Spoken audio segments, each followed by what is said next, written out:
মধ্যবিত্তের মন জয় রাজ্য বাজেটের নয়া প্রস্তাব। ফ্ল্যাট বা বাড়ি কেনার চুক্তির সময় এখন 5 থেকে 7% হারে স্ট্যাম্প ডিউটি দিতে হয়। এবার থেকে 2% দিলেই চলবে। বাকি স্ট্যাম্প ডিউটি 4 বছরের মধ্যে জমা দিয়ে রেজিস্ট্রি করতে হবে। অর্থাৎ কেউ যদি 10 লক্ষ টাকা দিয়ে ফ্ল্যাট কেনেন তার জন্য 5% হারে স্ট্যাম্প ডিউটি হিসেবে এখন 50,000 টাকা দিতে হয়। বাজেট প্রস্তাব অনুযায়ী এবার থেকে এই 50,000 টাকার জায়গায় লাগবে 20,000 টাকা। বাকি 30,000 টাকা 4 বছরের মধ্যে জমা দিয়ে রেজিস্ট্রি করতে হবে।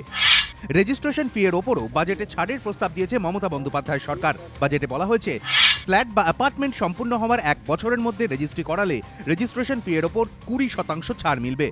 এখন ফ্ল্যাট কিনলে রেজিস্ট্রেশন ফি দিতে হয় ফ্ল্যাটের যা দাম তার 1.1%।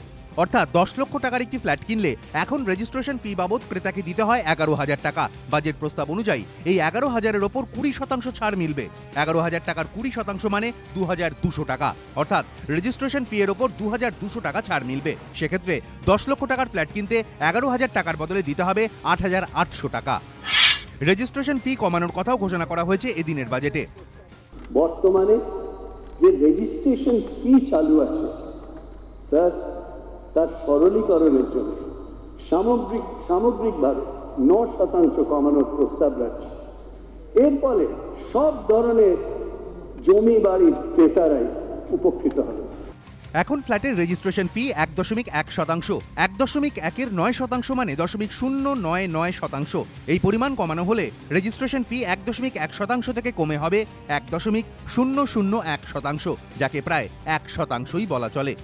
এতে ফ্ল্যাট কিনতে গিয়ে কিছুটা হলেও সাশ্রয় হবে। 10 লক্ষ টাকার ফ্ল্যাট কিনতে রেজিস্ট্রেশন ফি বাবদ 11,000 টাকার বদলে দিতে হবে 10,000 টাকা। এবিপি আনন্দ।